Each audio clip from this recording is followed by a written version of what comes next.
Estamos a las vísperas del derramamiento del Espíritu Santo y es necesario que todos estudien y mediten en las Sagradas Escrituras y el espíritu de profecía. Únete a este estudio con el ministerio de El Clamor de Medianoche, aquí por Radio Joven Adventista, todos los viernes de 6 a 7 p.m. hora central. Este es tu programa, La Voz de los Profetas. La palabra de Dios dice: creed en Jehová vuestro Dios y estaréis seguros. Creed en sus profetas y seréis prosperados. No hay tiempo que perder. Es nuestra misión proclamar el testimonio de Jesús a su pueblo. El clamor de medianoche será escuchado en todas partes del mundo. Estamos en guerra espiritual. La hora ha llegado. El momento es hoy. No hay tiempo que perder. Las señales todas marcan que la venida de nuestro Señor Jesús está cerca y tenemos una misión como pueblo que hacer.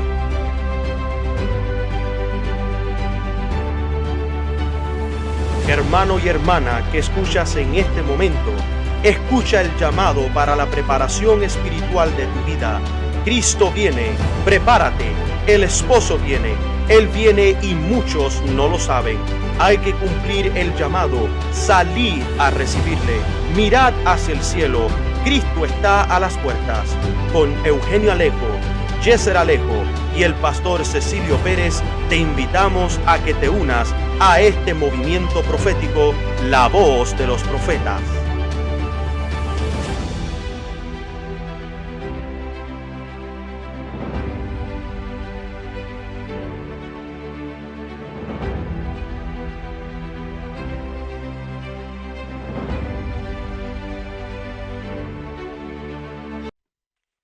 Saludos a todos que están con nosotros aquí en La Voz de los Profetas a través de Radio Joven Adventista. Te damos un gran saludo en el nombre de nuestro Señor y Salvador Jesucristo. Le mandamos un saludo especial en esta noche a los que están unidos en el chat. También a nuestros amigos en verde les pedimos que cambien su nombre. Le mandamos un saludo a aquellos que están por WhatsApp, por TuneIn Radio y a través de las 5 emisoras que tenemos en el estado de Texas. Esperamos que este momento sea de gran bendición para cada uno de ustedes. Este es su amigo hablando, Yeser Alejo, y le pediré ahora a Eugenio Alejo que tenga una oración para darnos la entrada al estudio de esta noche titulado La experiencia de los 144,000. Gracias. Oremos todos juntos. Padre nuestro que estás en los cielos, te damos gracias por la oportunidad que tenemos aún todavía de hacer uso de la oración para dirigirnos a ti y elevarnos al trono de la gracia. Te damos gracias porque en esta ocasión sabemos y estamos seguros de que tú vas a enviar tu Santo Espíritu para que sea derramado en cada oyente en estos momentos. Porque hemos venido para escuchar tu palabra. Hemos sintonizado este canal, esta emisora, porque solamente queremos escuchar tu voz. Así que en esta noche queremos que el pan espiritual que has preparado para nosotros sea de bendición para cada uno de nosotros y que nuestros corazones estén preparados como terreno fértil para recibir la semilla de tu palabra. Te lo pedimos y lo agradecemos en el nombre de Jesús. Amén.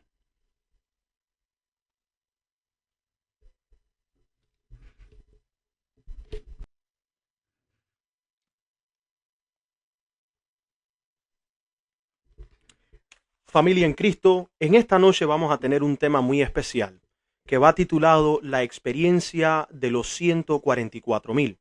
Esto es un tema que a muchos puede ser que les guste y sea de gran bendición. Y para aquellos que nunca han escuchado mucho de este precioso grupo que se encuentra en el libro de Apocalipsis, específicamente en el capítulo 7 y en el capítulo 14, quiero que te quedes con nosotros para que puedas escuchar estas palabras preciosas que Dios tiene en su santa palabra para esta última generación. Hay algo interesante sobre el tema de los 144,000 que nosotros vamos a estudiar en específico en esta noche y tiene que ver con los libros o en este caso con el libro de los Salmos, que es el libro más grande que nosotros tenemos en nuestras Biblias con 150 capítulos. Y al estudiar el libro de Salmos, veremos que el libro de Salmos no solamente está hablando de canciones, o en este caso la experiencia de hombres como David y otros salmistas que se encuentran a través de la historia, sino que también se está hablando de muchas profecías que se van a cumplir especialmente para estos últimos tiempos. Así que únete con nosotros para este estudio y le voy a pedir ahora a nuestro hermano Eugenio, amigo Eugenio, que nos dé una introducción en el estudio de esta noche. Sí, en el estudio anterior terminamos hablando sobre la parábola de las 10 vírgenes y hablamos que 5 de ellas tenían algo o poseían algo que las vírgenes insensatas o fatuas no poseían. Y se trataba de lo que conocemos como la experiencia cristiana. Y nos llamó la atención de que en la Biblia siempre se dice, Cristo siempre dijo, pedid y se os dará, pero en esta ocasión estas vírgenes le pidieron a sus compañeras, danos de tu aceite, y ellas no pudieron darle. Conocimos a través del Espíritu de Profecía que el aceite en ese momento o en ese pasaje no simboliza el Espíritu Santo, simbolizaba la experiencia cristiana de ellas. Y es por esto que entendemos de que no podemos compartir nuestra experiencia cristiana con otra persona. O sea, voy a hacerme claro. Yo pudiera compartirte mi experiencia, o sea, pudiera contarte mi experiencia, así sí funciona. Pero y tú podrás quizás emocionarte con mi experiencia, quizás podrás sentirte que hasta los pelos se te paran de punta, pero al final de la jornada, si tú no experimentas una experiencia como esa, pues estarás vacío espiritualmente. Necesitamos, en otras palabras, hermano, necesitamos tener nuestras propias experiencias con Dios. Y eso es de lo que se trata. Ahora, ¿de cuál experiencia estamos hablando nosotros, Yeser, con relación a las vírgenes sensatas y con relación a los 144,000? Hay un cántico que dicen que va a caracterizar a los 144,000. ¿Cuál será ese cántico? Bueno, en el libro de Apocalipsis vemos que se menciona el cántico de Moisés y al mismo tiempo se menciona el cántico del Cordero. Y sabemos que esta experiencia tiene que ver mucho con el último remanente, la última generación de estos días, ya que ellos van a pasar por tal experiencia muy parecida, o más bien dicho, idéntica a la de Moisés y también la del Cordero, que es nuestro Salvador personal, Cristo Jesús. Bueno, el cántico de Moisés no lo vamos a estudiar en esta noche, pero sabemos que es la experiencia de la salida de Egipto, y Egipto siempre ha sido sinónimo de pecado. Así que el cántico de Moisés significa la liberación del pecado. Pero ¿qué será el cántico del Cordero? Y eso es lo que en esta noche vamos a estudiar todos juntos. Por eso vamos a ir a Salmos en el capítulo 22 del libro de Salmos, capítulo 22, y vamos a leer algunos versículos salteados que iremos chequeando para tener una idea de qué se trata la experiencia del cristiano. En este caso, no solamente de cristiano, en específico de los 144,000. Así que, si leemos en el versículo 1, nos va a llamar la atención porque dice el versículo 1 del Salmo 22, Dios mío, ¿por qué me has desamparado? ¿Por qué estás lejos de mi salud y de las palabras de mi clamor? Hay dos preguntas allí. ¿Te llaman la atención las palabras del versículo 1 del capítulo 22 de Salmos? ¿Quién dijo esas palabras? Dios mío, ¿por qué me ha desamparado? Cristo Jesús. Ahora vas a entender cuando leamos este salmo que Cristo no estaba hablando por hablar. Aún en medio de su sufrimiento estaba repitiendo el mismo salmo que había inspirado anteriormente a su autor. Y él en medio de su sufrimiento estaba repitiendo la palabra, su propia palabra. Estaba repitiendo salmos. Y por eso es que el primer versículo comienza diciendo, Dios mío, ¿por qué me ha desamparado? ¿Sabes que hubo un momento en la vida de Cristo que Él se sintió desamparado por el Padre? ¿Sabes que habrá un momento en tu vida y en la mía en que nos parecerá que Dios nos habrá desamparado? Es solo en la crisis, y eso lo mencionamos el viernes pasado, es en el medio de la crisis que nosotros en realidad llegamos a conocer cómo está nuestro termómetro espiritual, cómo anda nuestra vida espiritual, cómo está nuestro cristianismo. Pero hay un momento, cuando Dios quiere confirmar algo en ti, Dios abre puertas y cierra puertas y tú lo ves a Él y lo puedes palpar que está actuando. Pero hay un momento cuando Dios confirma tu fe, que ya ha obrado en demasiado. Dios dice, ahora voy a hacer silencio por un tiempo, porque es momento de que tu fe y la mía sea aprobada. Ese momento cuando Dios dice, voy a hacer silencio para ver si tú aún así sigues confiando en mí, si en las buenas o en las malas. Como dicen algunos cuando se casan, si en la pobreza o en la riqueza.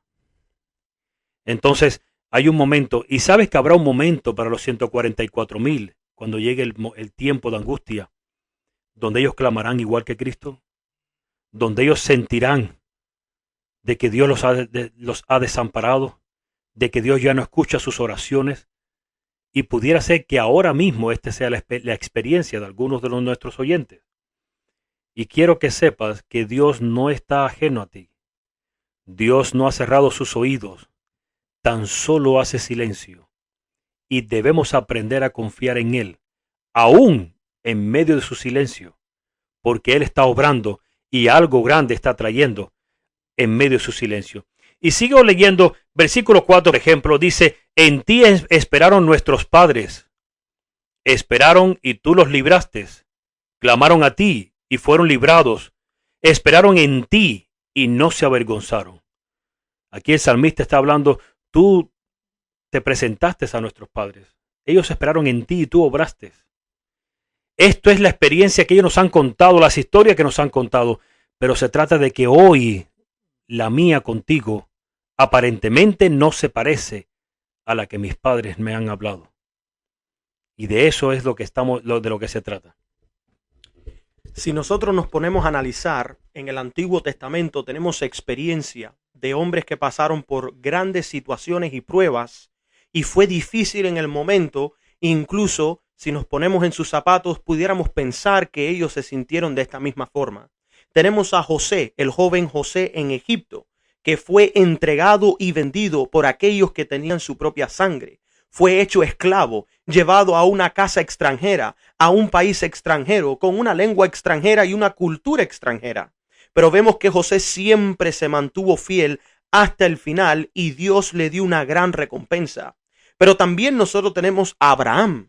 Cuando Dios lo llamó para que saliera de su tierra, dejara su familia, dejara a sus conocidos, a sus amistades y fuera a una tierra extraña a la cual él no sabía a dónde él se iba a dirigir, él confió plenamente que Dios iba a estar con él y Dios lo iba a guiar, y así mismo fue. Y por eso es que Abraham es conocido como uno de los grandes héroes de la fe, porque la fe que él tuvo que implementar en su momento es la fe que el pueblo remanente de hoy necesita para poder terminar la gran obra que Cristo nos ha encomendado. Y termino hablando también con ejemplo de los 3 jóvenes hebreos, que ellos fueron llevados a una nación extranjera, a una nación que adoraban a varios dioses, con un rey que se pensaba que él era tan alto como el mismo Dios Altísimo. Y vemos que cuando llegó el momento que sonaron todos los instrumentos y se dio la orden para que todos doblaran sus rodillas y adoraran aquella falsa imagen, que adoraran aquel ídolo que había creado el rey Nabucodonosor. Mis queridos amigos, ¿ustedes creen que ellos eran los únicos hebreos en ese momento? ¿Ustedes creen que no había otras personas que los conocían a ellos, que eran amistades o que incluso eran familiares? Sabemos que ellos no estaban solos y que el pueblo hebreo que había sido llevado cautivo estaba ahí junto a ellos. Pero solamente en la Biblia se registran 3 personas que no doblaron sus rodillas frente al momento de la prueba. Solamente en la Biblia y en la historia vemos que hubieron 3 hombres que se mantuvieron de pie frente al momento de la crisis. Y estos hombres sabemos que fueron echados dentro del horno del fuego. En ese momento, para la humanidad, estos hombres habían muerto. Pero para sorpresa de todos, incluso de aquellos que están desde el trono celestial y los santos ángeles, cuando miraron hacia abajo y vieron estos tres jóvenes hebreos estar dispuestos a entregar sus vidas, sucedió algo que nadie se esperaba, sucedió algo que nadie se imaginaba. Entraron tres al horno de fuego, pero salieron cuatro vivos y sin ningún peligro. Y para colmo, aquel cuarto fue reconocido por un rey que no creía en el Dios verdadero. Fue reconocido el cuarto como el Hijo del Dios viviente. Esta experiencia nos debe de ser una lección para nosotros. Y tenemos que estudiar la experiencia de Moisés y del Cordero, ya que hay grandes enseñanzas para el pueblo remanente. No vamos a poder participar de este pueblo si no pasamos por necesidades, si no pasamos por sufrimientos, si no pasamos por problemas y dificultades. Así es como Dios nos hace a nosotros perfectos y nos perfecciona en el medio del fuego, donde Él quema toda la escoria y entonces solamente queda el oro puro, ya curado completamente de toda suciedad.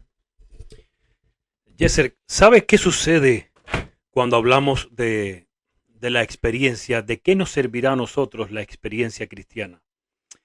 En esta semana alguien me llamó, una persona me llamó y en la conversación que tuvimos compartió conmigo, empezó a compartir una experiencia. Pero al pasar el rato de estar escuchando, me di cuenta que de una experiencia pasó a otra y pasó a otra. Y descubro que la persona ya no me estaba contando una experiencia, ahora me estaba contando la historia de su vida. Y la historia de su vida era toda una experiencia. Y el problema es, hermanos, que necesitamos que nuestra vida se convierta toda en una historia de experiencia. Que tú puedas ver constantemente la mano de Dios desde el principio hasta el final. Porque eso te es necesario por lo que viene. Y nosotros nos preparamos para lo que viene, quizás en asuntos económicos, y nos preparamos para una crisis económica y está bien, pero eso no es, cuando decimos lo que viene, no es lo más importante. Fíjense cómo sigue diciendo. Ahora leo el verso número 7 y el 8. Todos los que me ven escarnecen de mí, estiran los labios, menean la cabeza diciendo: remítese a Jehová, líbrelo, sálvele, puesto que en él se complacía. Dice la historia, cuando leemos la crucifixión de Cristo, que delante de él estaban unos personajes que no voy a mencionar ahora quiénes son, pero esos personajes estaban delante de él y decían que lo libre Jehová, ya que él se ha encomendado a él. Dice versículo 11, no te alejes de mí, porque la angustia está cerca, porque no hay quien ayude. Hanme rodeado muchos toros, fuertes toros de Basán me han cercado. Abrieron sobre mí su boca, como león rapante y rugiente. Heme escurrido como aguas y todos mis huesos se descoyuntaron. Mi corazón fue como cera, desliéndose en medio de mis entrañas. Y ahora dice algo el versículo 15. Secóse como un tiesto mi vigor, y mi lengua se pegó a mi paladar, y me has puesto en el polvo de la muerte, porque perros me han rodeado, hanme cercado cuadrilla de malignos, horadaron mis manos y mis pies. Contar puedo todos mis huesos, ellos miran, considéranme. Partieron entre sí mis vestidos, y sobre mi ropa echaron suertes. Mas tú, Jehová, no te alejes, fortaleza mía, apresúrate para mi ayuda. La pregunta es, en el versículo 16, porque perros me han rodeado.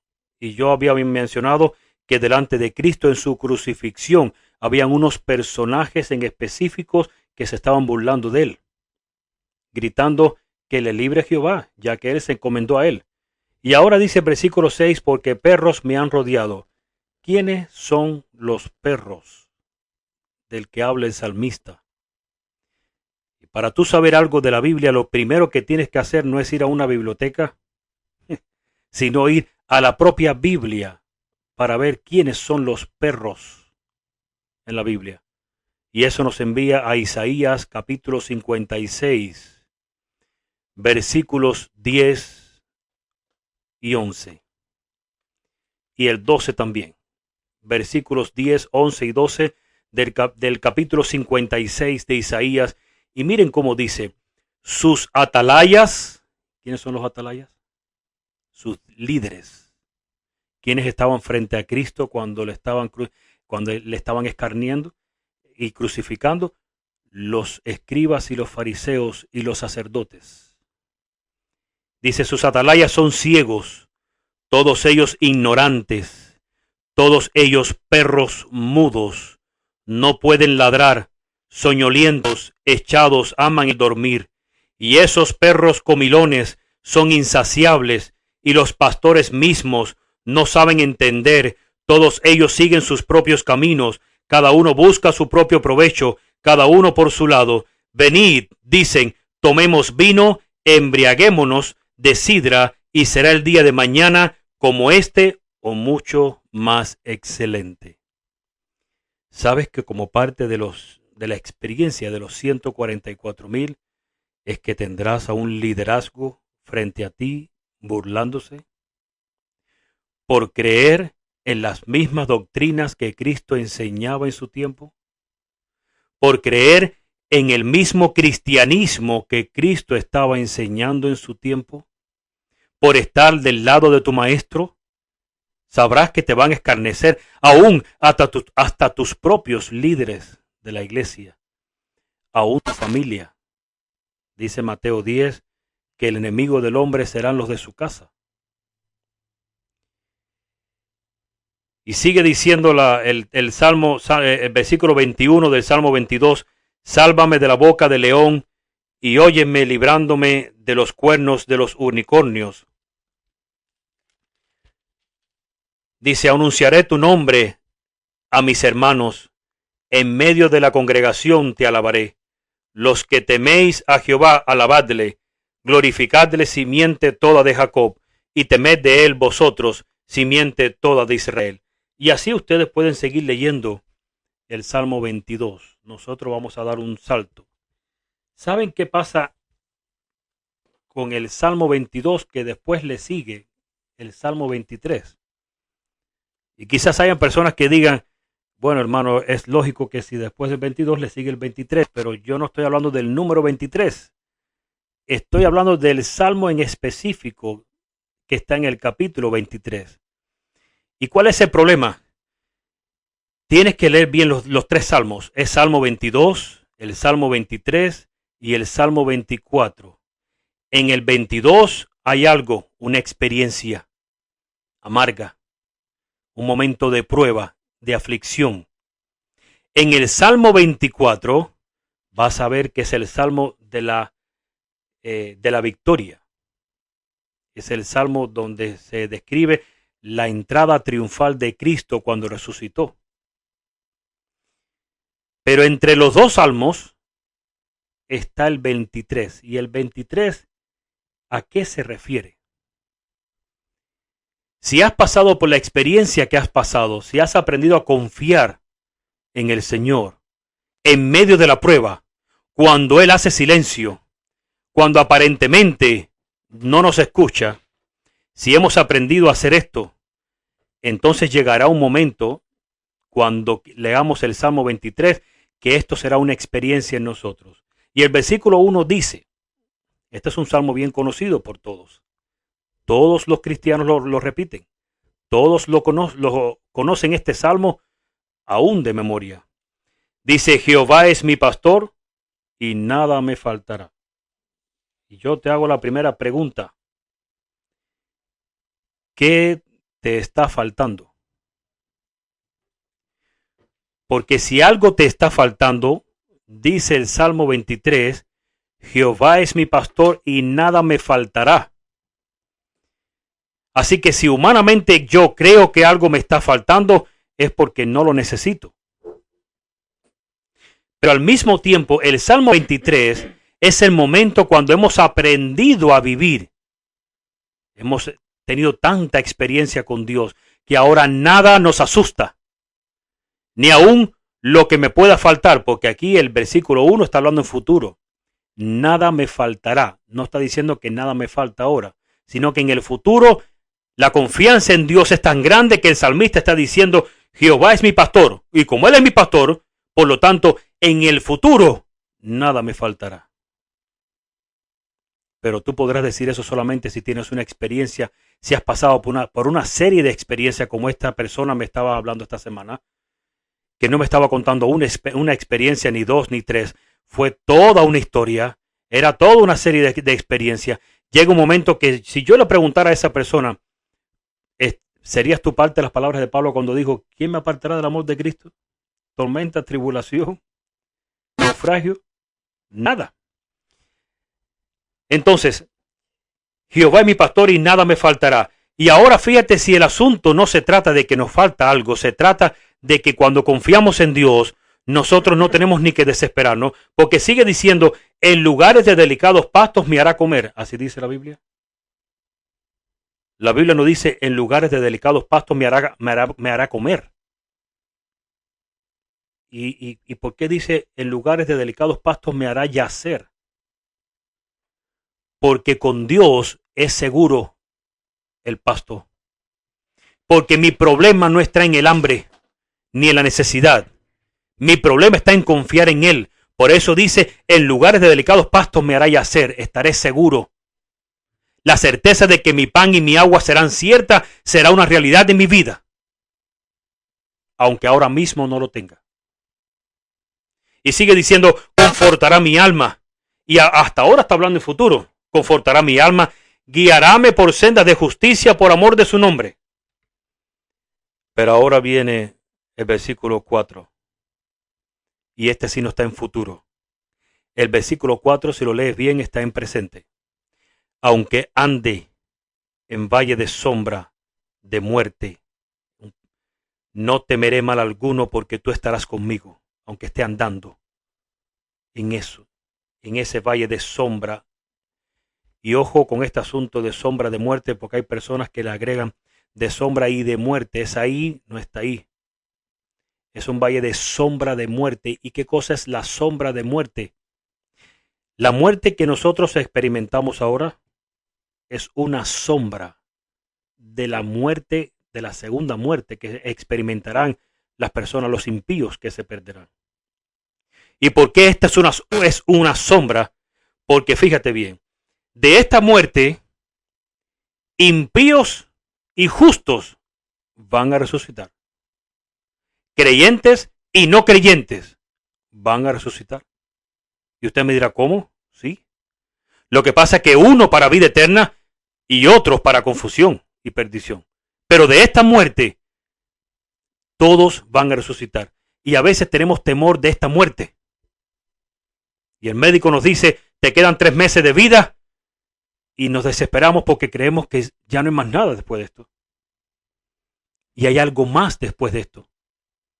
Por eso es que dice, aunque ande en valle de sombra de muerte, no temeré mal alguno porque tú estarás conmigo. Y ahora dice algo, tu vara y tu callado me infundirán aliento. ¿Qué cosa es la vara y el callado en la Biblia? ¿Sabes que con la vara es con la que se te da golpecitos se le da golpecitos a la oveja para que entre en el rebaño y no se salga del grupo? Eso simboliza en la Biblia los mandamientos de Dios y los preceptos de Dios. ¿Y el callado qué significa? Con el callado se te rescata de donde la oveja se cayó. En la forma de callado que tiene la punta de la vara es con lo que por el cuello se agarra la oveja de la prisca donde cayó y se levanta y se saca. Dice que como únicos salimos de nuestro error es con el espíritu, el testimonio de Jesús, el espíritu de profecía. Por eso dice, tu vara y tu callado me infundirán aliento. Y por eso dice, aderezas mesa delante de mí en presencia de mis angustiadores, ungiste mi cabeza con aceite, mi copa está rebosando. ¿Rebosando de qué? A veces creemos que las bendiciones de Dios solo es dinero. A veces creemos que las bendiciones de Dios solo es una casa, tener un buen carro, un buen trabajo, una cuenta bancaria sustentable. Y no echamos a ver que las bendiciones de Dios son más que eso. Y pensamos siempre en el dinero, pensamos siempre en la riqueza, porque nosotros no entendemos el sistema del reino. Y te voy a explicar algo en 5 minutos para que tú entiendas que por qué a veces hasta oramos mal. En un sistema de reino, tú te conviertes en ciudadano de ese reino no por derecho, sino porque el rey te quiso dar el privilegio. Y te voy a explicar. Tenemos un ejemplo vívido aquí en los Estados Unidos de Norteamérica, donde vivimos nosotros. En los Estados Unidos de Norteamérica no es un sistema de reino.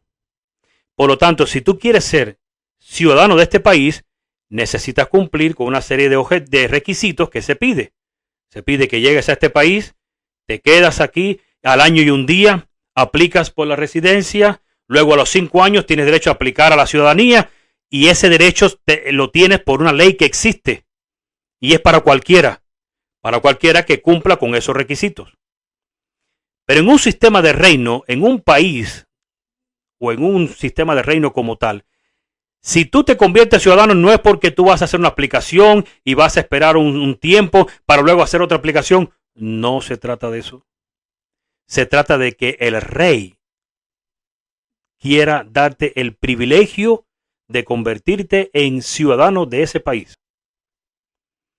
¿Y qué significa esto? Que cuando el rey te da el privilegio, te obsequia el privilegio de convertirte en ciudadano de ese país, automáticamente, ¿sabías tú que las necesidades básicas se está comprometiendo ese rey en suplirlas para ti mientras tú te abres camino y vas levantando? Entonces, si nosotros pertenecemos al reino de Dios, no por derecho, no por algo que hayamos hecho, sino porque Él nos dio ese privilegio por amor de ser parte de su reino, tenemos que tener en cuenta que ya Él se ha comprometido con nuestras necesidades básicas y nosotros perdemos tiempo toda una vida orando, Señor, necesito un par de zapatos y necesitamos perdóname la frase, hermano, a veces oramos por tonterías que Dios te la va a dar porque ya Él se comprometió con nosotros. Pero no oramos por cosas básicas, por cosas importantes, como nuestra vida espiritual, como recibir la lluvia tardía, como entregarnos a Dios cada día. Y por eso es que está diciendo aquí, ungiste mi cabeza con aceite, mi copa está rebosando. Y ahora sigue diciendo versículo 6, ciertamente el bien y la misericordia me seguirán todos los días de mi vida y en la casa de Jehová moraré por largos días. Cuando tu experiencia llega a tal punto de que ahora tú vives una vida sin preocupación y sin estrés, mientras los demás corren a Walmart a estar comprando lo que quieran comprar en momentos de crisis, tú no estás con ese estrés. Si alcanzaste a comprar lo que querías comprar o no alcanzaste a comprar aquello que tú deseabas hacerlo, igual estás tranquilo o tranquila. Porque tu experiencia ha sido tal que tú sabes que Dios proveerá. Que aún lo que no tienes o lo que vayas a necesitar en un futuro, desde ahora no estás pensando en el mañana y mañana qué haré y cómo. No, Dios se ha encargado del mañana. Él te lo está garantizando. Si logras pasar por esa experiencia, entonces tu próximo paso será la victoria. Y por eso es que entramos entonces en el Salmo 24. Resulta que no hay victoria sin un sacrificio. No hay victoria sin una guerra. No hay victoria sin un enfrentamiento. No hay victoria si no ha habido una crisis antes. Y esto es de lo que se trata la experiencia de los 144,000. Hoy en día nos hablan de un cristianismo de victoria. Y hay hermanos que dicen, ¿cómo te sientes? Y le preguntan, ¿cómo te sientes? Y estos hermanos contestan, en victoria. Pero ¿sabe que he descubierto que muchos dicen eso por decirlo, pero en realidad no entienden ni han experimentado lo que es tener una vida, lo que es tener una victoria cristiana en tu vida? Y tú tienes que entender, cuando tú hablas con cristianos te darás cuenta si ellos están en la victoria o si están en el proceso de crecimiento, en el proceso de la lucha, en el proceso de la crisis. ¿Y cómo te sientes? Ahí estamos, hermano, pasándola. Hermano, y los hermanos y se la pasan enviando textos y de la crisis que hay. Y mira lo que viene. Y mira lo que anuncian. Y mira lo que dicen. Y mira lo que van a hacer. Estos son hermanos que muchas veces no están en victoria. No estoy diciendo, hermanos, que no miren las noticias. No estoy diciendo que está mal que compartamos una noticia con alguien. Lo que estoy hablando específicamente para aquellos que viven en un estrés constante, velando las noticias, velando lo que el hombre está planificando, lo que quiere hacer, la crisis que se avecina. Y lo hacemos, o esos tipos de cristianos lo hacen de una forma desesperada. Y tú los ves enfrascados en buscar una solución humana, como si algo humano te fuera a librar de alguna crisis. No hemos entendido que nos libraremos en la crisis por la mano de Jehová.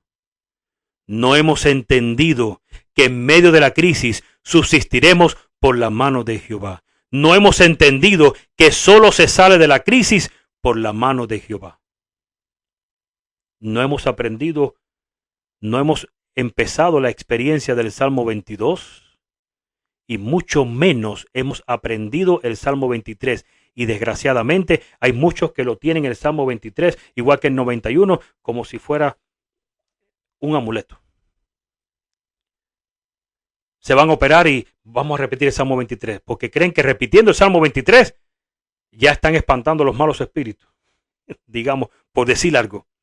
Hay hermanos que salen de su casa y dejan la Biblia abierta en un salmo, arriba de la mesa. Y eso no es que esté mal. Pero lo más importante no es que abras tu Biblia en una mesa y que tú confíes en esa palabra y que tú sabes. No, lo más importante es que aprendamos a experimentar esto. Que aprendamos a vivir lo que estamos leyendo, el Evangelio. ¿Nos hemos convertido en lectores del Evangelio? Sí. ¿Nos hemos convertido en personas que conocen del Evangelio? Sí. Pero en hacedores del Evangelio, muy pocos. Y esto es algo triste. Hoy en día el cristianismo ha fracasado porque muchos cristianos conocen mucho, pero no viven mucho. Viven muy poco de lo que conocen.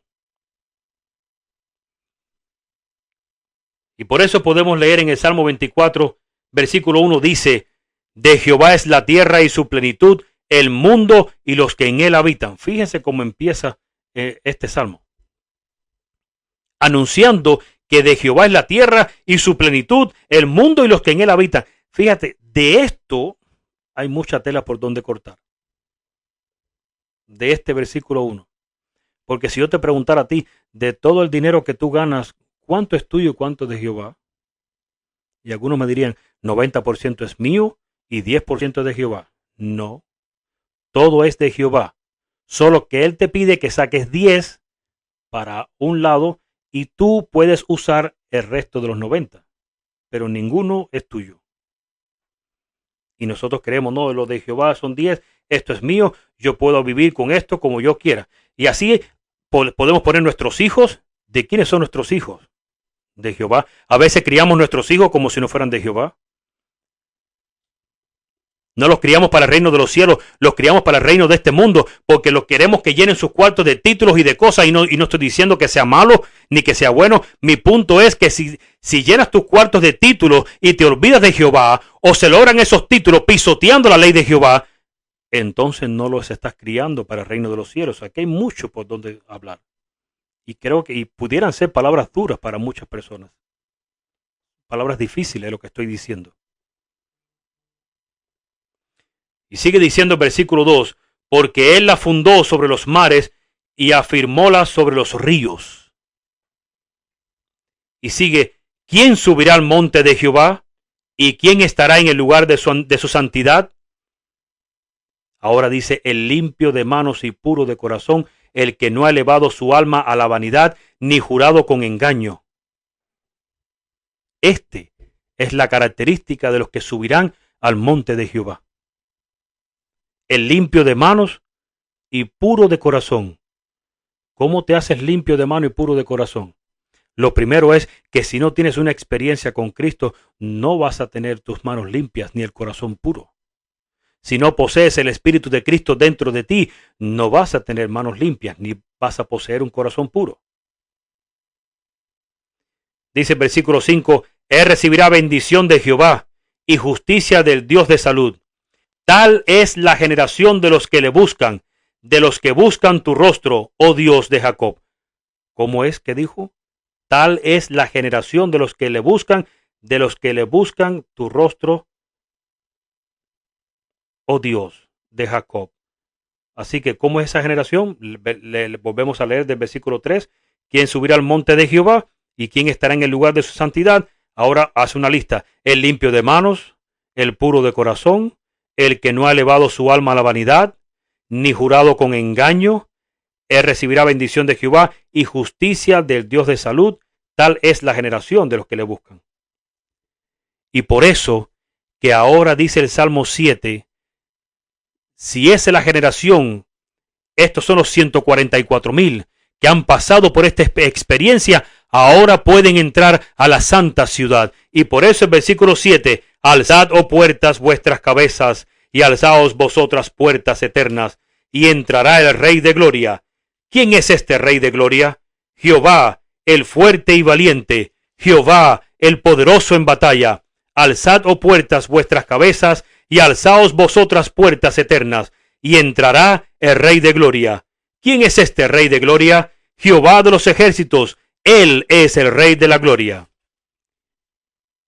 Dice que el espíritu de profecía que cuando el Señor Jesús resucitó, que subió con los redimidos que resucitaron como primicias de los que vendrían después.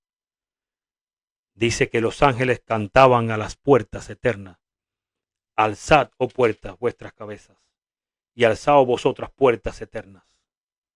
¿Quién es este Rey de Gloria? Era un cántico de triunfo, porque el Señor Jesús venía.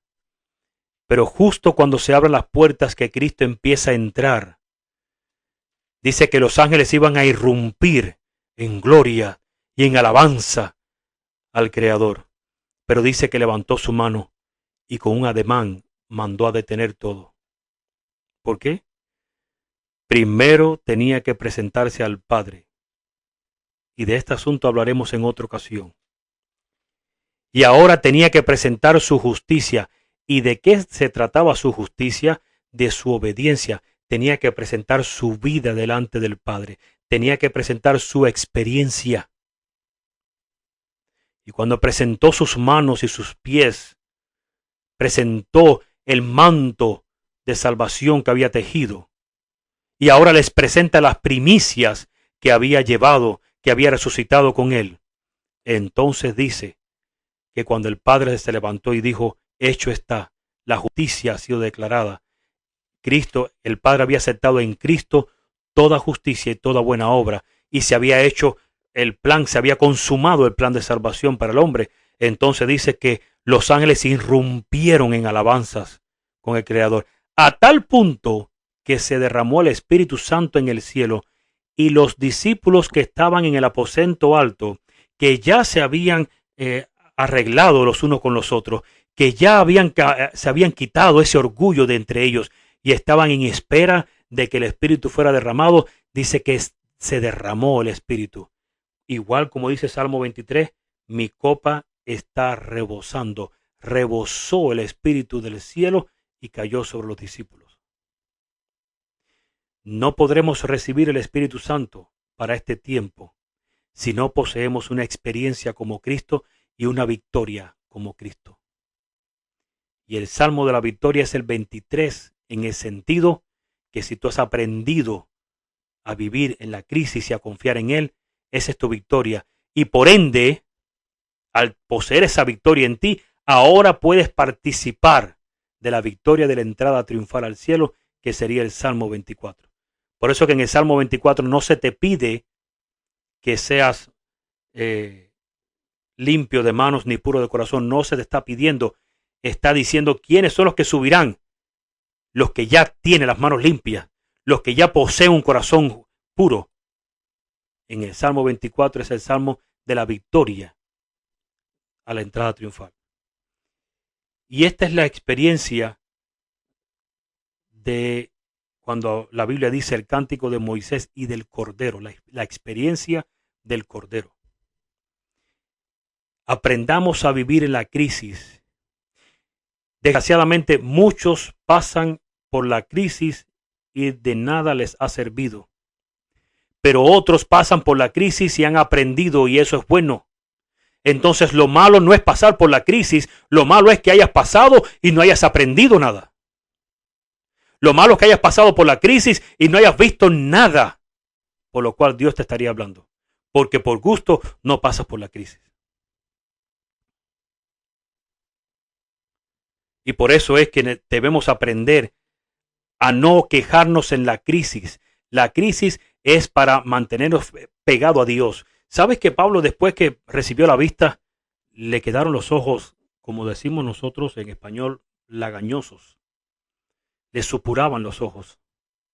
Le causaba hasta dolor. Al mismo tiempo que era un poco desagradable tener una persona delante y ver que le sale como pus del lagrimar de sus ojos. Y Pablo oró por esta crisis. Inclusive le dijo a Dios, esto me es estorbo para el evangelio, para predicar el evangelio. ¿Y saben qué fue lo que Dios le dijo? Dice que Pablo oró 3 veces y las 3 veces Dios le dio la misma respuesta. Bástate mi gracia, porque yo me perfecciono en la debilidad. Y porque después, más adelante, es que Pablo entiende y dijo, esto me mantuvo pegado a Dios, me mantuvo sostenido de Él y tuve que depender de Él por poseer esto. ¿Sabes que la crisis es para que tú y yo aprendamos a depender de Dios? Aprendamos a confiar en Él, para que de alguna forma estemos casi que obligados en un decir, porque Dios no nos obliga, Dios es un caballero, pero estemos obligados a que estemos aferrados a la oración constantemente de Él. Por eso es que poseemos la crisis. No participaremos de la victoria de Cristo si no pasamos por la crisis que Él pasó, si no pasamos por su experiencia y logramos la victoria. Ahora cuando leas el Salmo 23, ya no lo vas a leer como algo de que Dios está obrando. Ahora vas a leer como que lo tienes así en tu corazón o no lo tienes. ¿Lo crees así o no lo crees?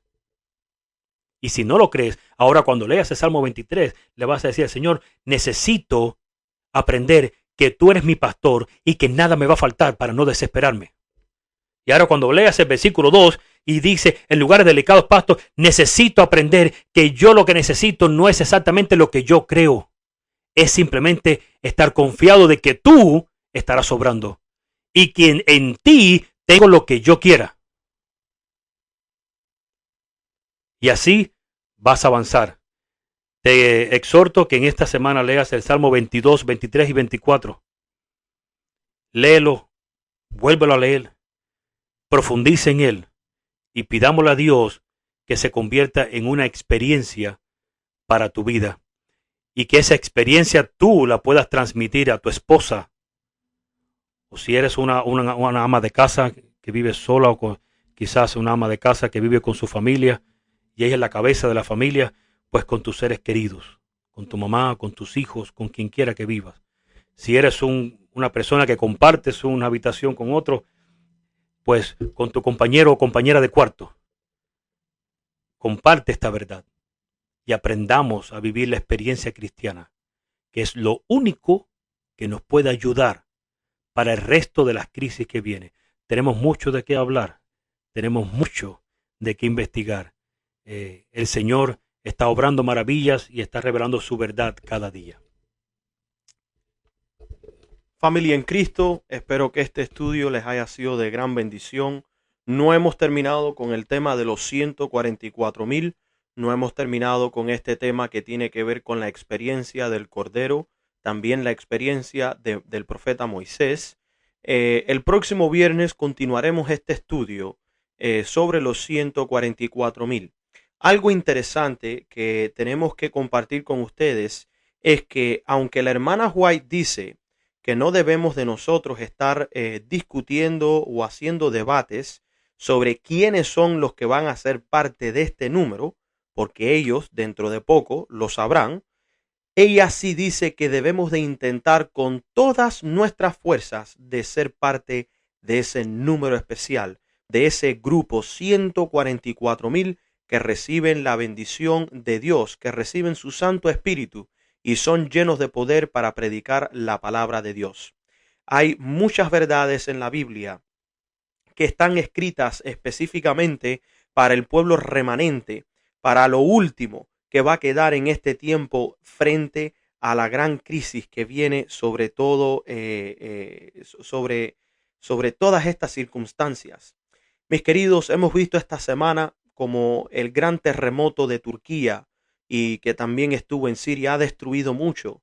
Hemos visto como muchos han perdido sus casas, han perdido a familiares, han perdido cosas materiales y personales. Ha llegado el momento de salir a predicar la palabra de Dios sobre toda área, sobre todo país, sobre toda cultura, en todo lenguaje, mis queridos. Es momento de levantarse de la cama, es momento de levantarse donde sea que tú estés sentado y que tomes ánimo, que tomes fuerza para que salgas a cumplir esta misión de compartir a Jesús. Su segunda venida está a las puertas. Hoy en día estamos viendo eventos que no se veían hace mucho tiempo atrás. Cada día las cosas van empeorando y es como si fuera el momento de una mujer dar a luz, que mientras más se acerca al punto donde ese niño ahora sale desde su vientre hacia el mundo, así también se va sintiendo sus latidos en el mundo a la segunda venida de nuestro Señor y Salvador Cristo Jesús. Toma este momento para que puedas pensar, para que puedas analizar cuál es el llamado que Dios te ha hecho a ti. Hemos hablado mucho sobre el Salmo 22, hemos hablado sobre el Salmo 23 y hemos hablado sobre el Salmo 24. Has recibido tu invitación de estudiar estos textos. También hemos mencionado a grandes hombres de la fe como Abraham, como José en Egipto, como los 3 jóvenes hebreos y hay muchos más. Es momento de estudiar nuestras Biblias, de nosotros poder meditar en lo que estos grandes hombres a una edad temprana, siendo jóvenes, mis queridos, fueron jóvenes.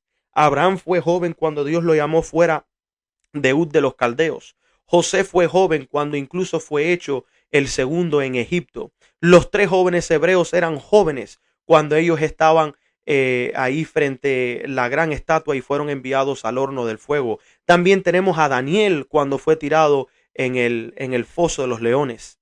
Hombres jóvenes fueron los que conquistaron a la Canaán cuando Dios sacó al pueblo de Israel de Egipto. Y estamos hablando de personas jóvenes, mis queridos, jóvenes. Estos jóvenes de la última generación son los que tienen que terminar la obra. Hay muchas veces que en las iglesias se habla de los jóvenes como que son víctimas del mundo en que vivimos. Mis queridos, los jóvenes no son víctimas. En los jóvenes se esconde la fuerza y el poder que Dios va a usar para estos tiempos para terminar la obra. Es momento de levantarnos con toda fuerza para poder nosotros hacer esta gran misión. Ha llegado el momento. Así que mis queridos, mi querida familia en Cristo Jesús, este ha sido hoy tu programa La Voz de los Profetas. A través del clamor de medianoche, esperamos que tú te unas al movimiento profético adventista del séptimo día a declarar estas grandes verdades. Te invitamos para el próximo viernes de 6 de la tarde a 7 de la tarde, hora centro, de 7 de la tarde a 8 de la tarde, hora del este, para que te unas con nosotros a estudiar las Sagradas Escrituras, el Espíritu de Profecía, y que esta introducción de hoy sobre los 144,000 te saque más ánimo para estudiar este tema tan importante.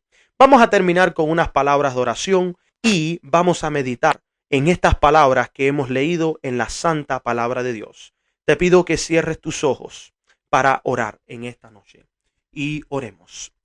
Amante Padre que estás en los cielos, santificado sea tu nombre. Padre, te damos gracias por cada oportunidad que tú le das a tu pueblo de abrir tu santa palabra para estudiar y leer las grandes verdades que están en ella.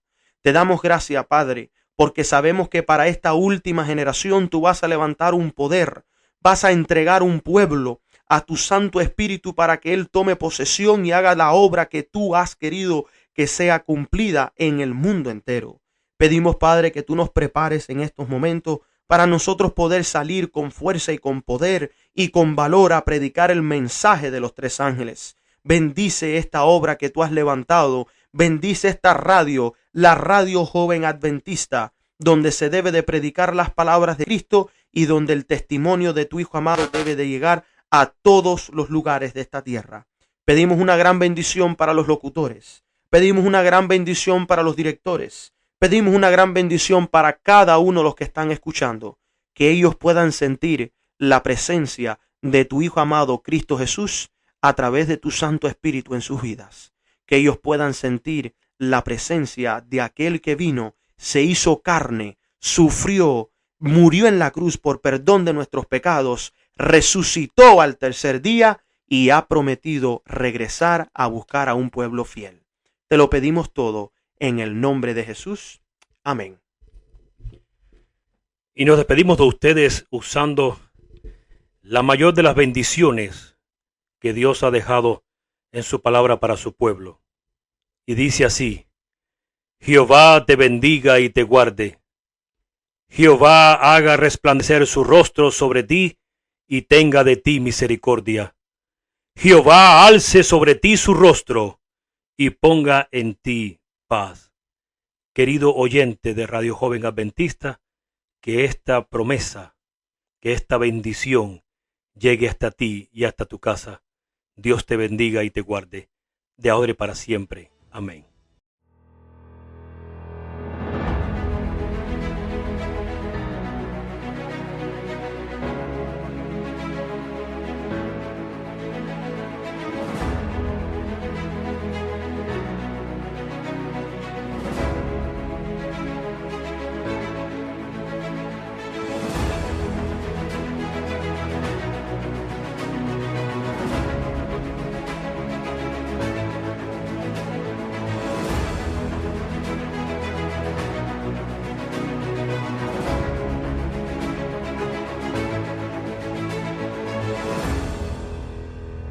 Esperamos que Dios te bendiga y sientas el poder de su Santo Espíritu en tu vida.